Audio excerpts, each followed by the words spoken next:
vous exprimer. Allez-y, vous avez la parole. Merci. Tout d'abord, j'ai apprécié, bien entendu, votre position sur le soutien aux soignants et le soutien sur la culture, par lequel vous avez commencé ce conseil municipal.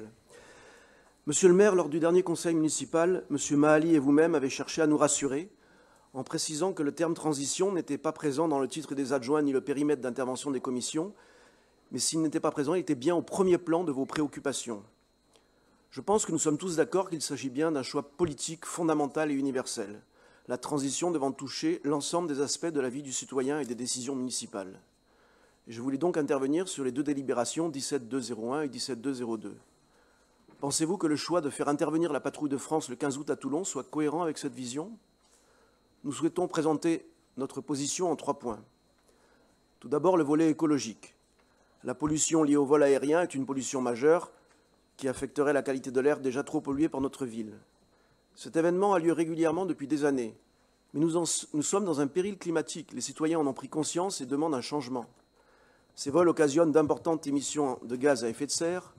Les pods fumigènes projetant des couleurs bleu, blanc, rouge contiennent des dérivés du pétrole et des colorants qui, projetés à une température de 700 degrés, donnent des résultats extrêmement nocifs et polluants. Pour nos citoyens fragiles ou âgés, sensibles aux maladies respiratoires et avec un virus toujours actif qui s'attaque à ces mêmes fragilités, est-ce tenable? Nous considérons que non. Deuxième point, le coût estimé des frais d'organisation, au déplacement et à la prise en charge des animations s'élève à 36 600 € plus 2 200 € pour l'association gérant ce projet.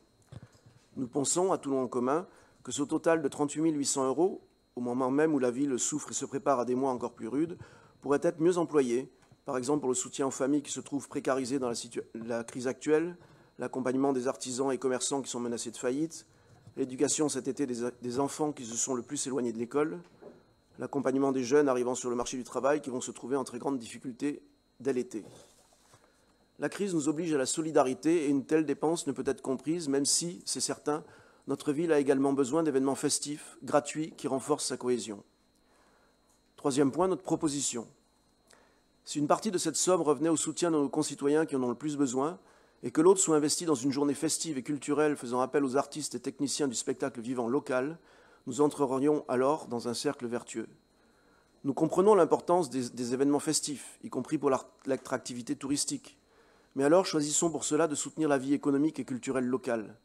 La culture est fondamentale, alors que la municipalité fasse un geste envers ses auteurs, ses artistes, ses artisans, qui souffrent tant dans cette période en organisant, par exemple, à tous les endroits de la ville pour le 15 août, des manifestations culturelles ouvertes, gratuites, permettant de réunir de petits groupes en différents lieux selon les programmes variés.